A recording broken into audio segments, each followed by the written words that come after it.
Assalamualaikum warahmatullahi wabarakatuh.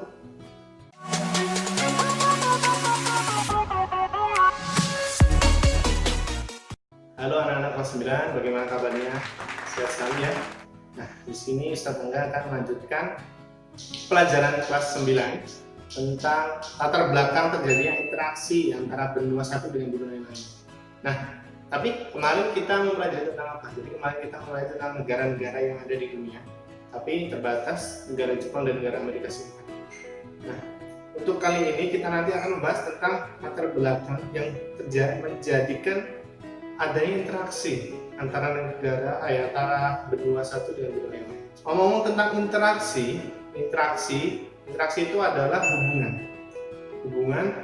Jadi hubungan antara orang satu dengan orang lain, komunitas satu dengan komunitas lain, negara satu dengan negara lain, bahkan sampai benua satu dengan benua yang lain. Nah, kemudian interaksi ini berkaitan dengan adanya suatu timbal balik dari benua satu dengan benua lain. Nah, mengapa di sini kita akan membahas tentang yang latar belakang ini, mengapa benua itu berinteraksi satu dengan yang lain, seperti itu ya. Nah, faktor-faktor yang melatar belakangi adanya interaksi dari benua satu dengan negara lain, benua satu dengan benua lain adalah pertama adanya persamaan dalam beberapa aspek. Ada beberapa aspek di sini. Pertama, kita membahas aspeknya adalah aspek dari keagamaan. Di dunia ini ada organisasi-organisasi, tepatnya tentang berkaitan dengan agama, misal OKI, Organisasi Kerjasama Islam. Itu merupakan organisasi keagamaan seluruh dunia, dan itu menjadi salah satunya Indonesia masuk ke dalam OKI tersebut. Kemudian adanya aspek sumber daya alam.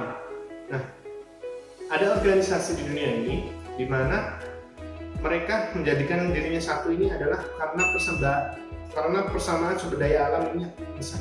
Jadi masuk ke dalam organisasi OPEC. Letak geografis dari wilayah-wilayah. Misal ada ASEAN termasuk wilayah Asia Tenggara, sehingga menjadikan salah satunya aspek terjadinya interaksi di dalam. Yang kedua, perbedaan sumber daya alam. Sumber daya alam satu negara lain dengan negara lain itu pasti memiliki hal yang berbeda. Seperti halnya contohnya Indonesia. Indonesia merupakan salah satu negara produksi teh terbesar di dunia. Nah, hal ini tidak dimiliki oleh negara lain, sehingga bentuk kerjasama itu atau interaksi karena aspek tidak mempunyai sumber daya, Indonesia mengekspor teh ke negara lain. Itu contohnya. Kemudian yang ketiga adalah memenuhi kebutuhan nasional.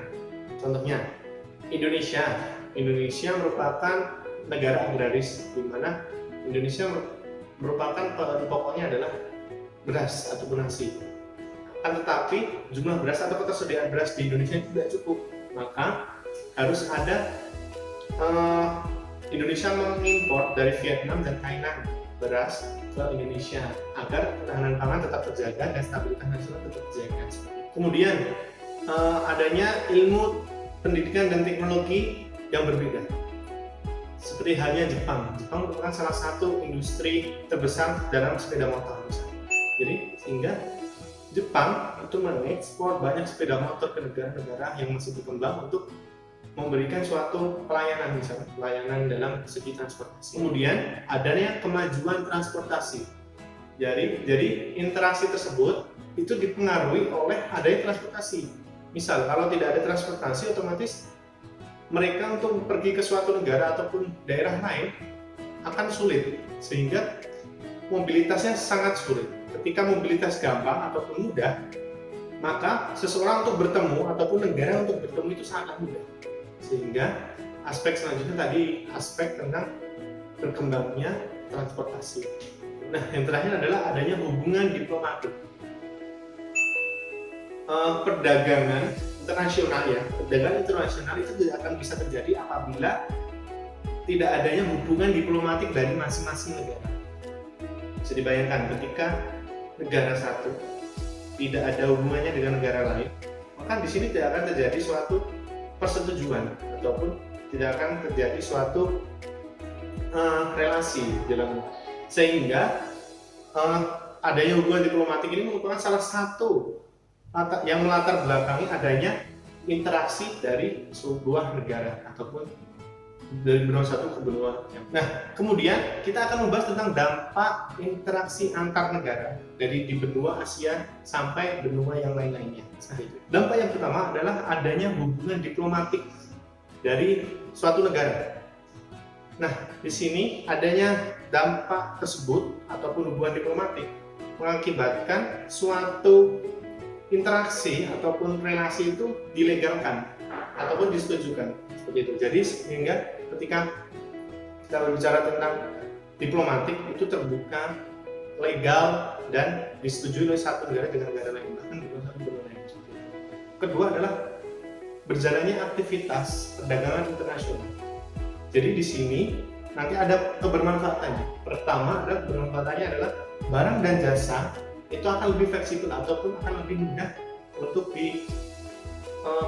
distribusi ke negara satu ke negara lain.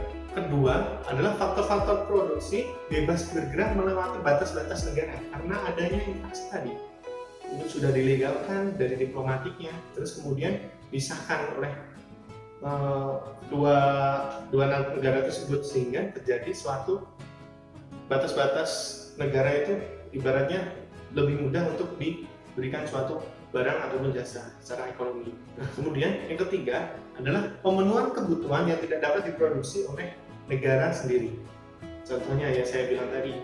Jadi teh misalnya Indonesia produksi teh sangat banyak ya, salah satu terbesar di dunia. Nah, di negara lain tidak ada. Ini akan lebih mudah untuk mendapatkan suatu distribusi dari teh ke negara ini. Itu contoh. Nah, itu contoh dari interaksi dari negara-negara, mulai dari interaksi itu berlatar belakang dari apa, kemudian dampaknya apa, kemudian terjadilah suatu kerjasama internasional. Cukup sekian materi yang Ustadz sampaikan untuk hari ini tentang interaksi antara benua satu dengan benua lain ataupun negara satu dengan negara lain yang ada di dunia, seperti itu ya. Jadi silakan dipelajari buku paketnya, silakan dipelajari LKS-nya, silakan dipelajari materi-materi yang kemarin sudah kita bahas sampai hari ini. Nanti kita akan bertemu pada pertemuan penilaian tengah semester. Jadi persiapkan diri kalian, belajar, kemudian jika ada pertanyaan ataupun kesulitan nanti kita bisa sharing bersama, ditanyakan pada Ustadz Angga langsung via WA ataupun via link seperti itu. Kurang lebihnya mohon maaf, Ustadz tutup, Ustadz akhiri dengan banyak alhamdulillah bersama-sama. Alhamdulillah. Kurang lebihnya mohon maaf. Assalamualaikum warahmatullahi wabarakatuh.